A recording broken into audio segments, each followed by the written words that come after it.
Hey there, I'm Jake. My video today is on distracted driving.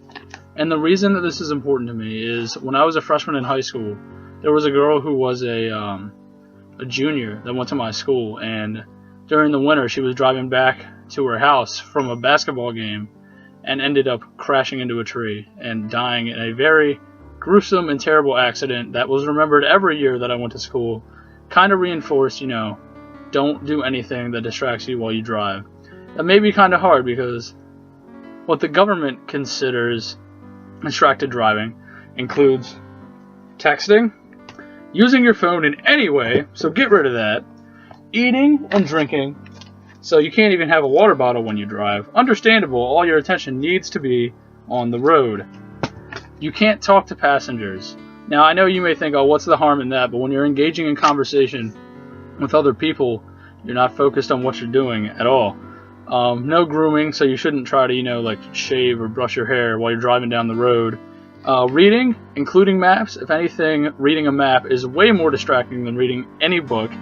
Using a navigation system, we all know when you're lost, you tend to stare at the GPS instead of the road, and it's extremely dangerous. Watching a video, I think that's just common sense. I mean, you're probably not going to look up Anaconda while you're driving down the road. It's just, it's a common sense thing to do. Adjusting the radio, CD player, or your MP3. I think that we're all guilty of this because, you hear that one song you hear all the time come on the radio and you just don't want to listen to it anymore, so you look away from the road for a couple seconds, oh, let me change my radio, and then, next thing you know, you're in a fender bender or you crash into somebody. The whole reason, though, that texting is more dangerous is it requires visual, manual, and cognitive distraction of the driver, so it's almost as bad as drunk driving, if not worse. So annually, in 2012, 421,000 people were injured in motor vehicle accidents involving distracted driving, and as of December 2012, 171.3 billion text messages were sent in the U.S., including the territories. 10% of drivers under the age of 20 involved in fatal crashes were distracted by their phone or in some other way. Drivers in their 20s make up 27% of the distracted drivers in fatal crashes. 5 seconds is the average time that your eyes are off the road when you're texting, so you may not think about it, but let's say you take your phone,